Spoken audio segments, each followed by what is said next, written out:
Hi, I'm Larry, and this is the new Nikon One J2. It's a handy little mirrorless camera targeted squarely at consumers. Nikon's mirrorless line rolled out last year, and I'd call this new model an incremental update rather than a dramatic change.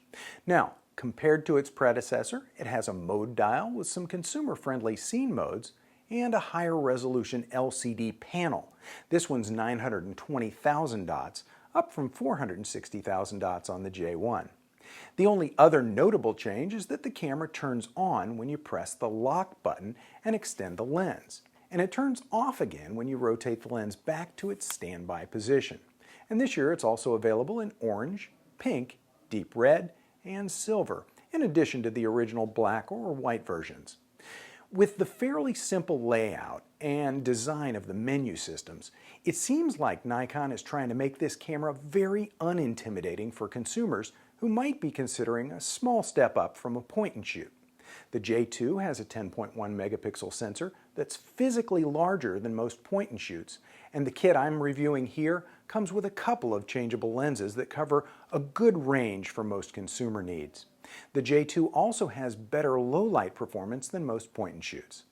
This camera provides good quality image capture, solid HD video, and a reasonably pocketable size, as long as you have some big pockets.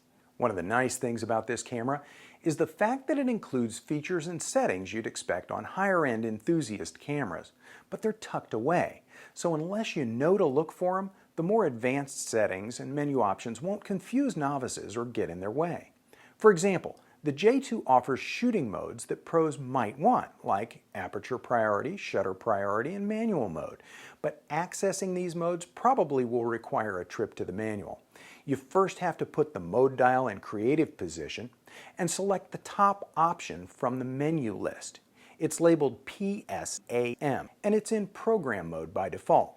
And only then will a more complete list of menu items become available when you press the menu button. Besides scene modes that competing cameras have, like night landscape or miniature mode, among a handful of others, the Nikon One family has a couple of special tricks up its sleeve. It has a high-speed video recording mode. Now this crops the video down to a more widescreen view, and then it captures the video for slow motion playback. It produces extremely slow motion video at a 24:9 aspect ratio, and Nikon doesn't specify the exact frame rate, but again, it's pretty low resolution. The J2 also can capture 5 full-frame stills per second and up to 60 per second at a reduced resolution. Another thing it does is it grabs 20 still frames very rapidly, and then inside the camera it analyzes those 20 images and keeps 5 of the best ones. One last thing it does is kind of an artsy, semi-moving picture.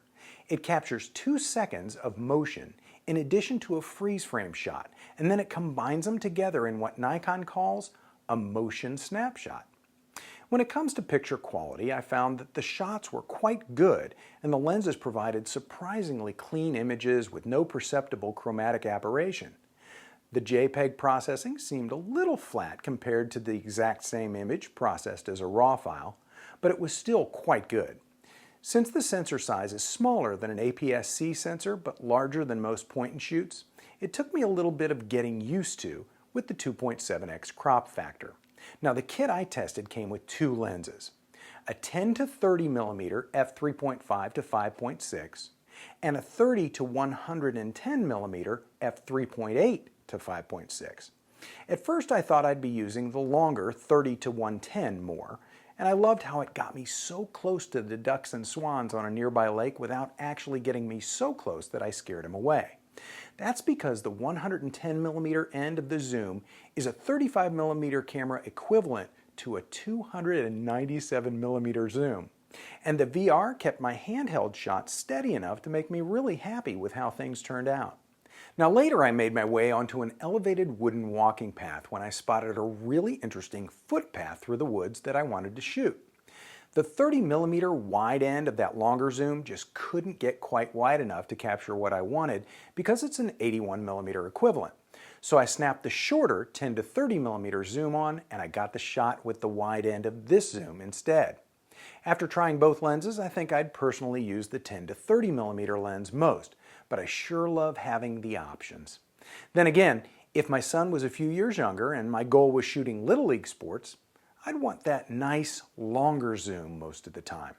Finally, I should mention that there is a built-in pop-up flash if you need it, so you won't be left in the dark. Video on the J2 is really nice and crisp, but due to the way many digital cameras capture video, panning adds a bit of visual jitter that could be distracting, so I'd keep panning to a minimum. Now, if you just hold the camera still while capturing a scene, I shot both the steady and panning clips handheld at a local lake. You can see nice, crisp video. For a while now, I've been telling people that mirrorless cameras are targeted for people who want more quality and setting options than a point and shoot, but they don't necessarily want the size or the learning curve associated with a digital SLR. Or they might be for pros looking for a smaller or second body. Since everything about the Nikon 1J2 says high quality, novice-friendly consumer camera, I'd expect a lot more consumers and novices than pros will be buying the J2. But I'm sure they're going to love all the images this camera delivers. With the Nikon 1J2, I'm Larry Becker. Thanks for watching. For more information, please visit us online, give us a call, or stop by our New York City Superstore. You can also connect with us on the web.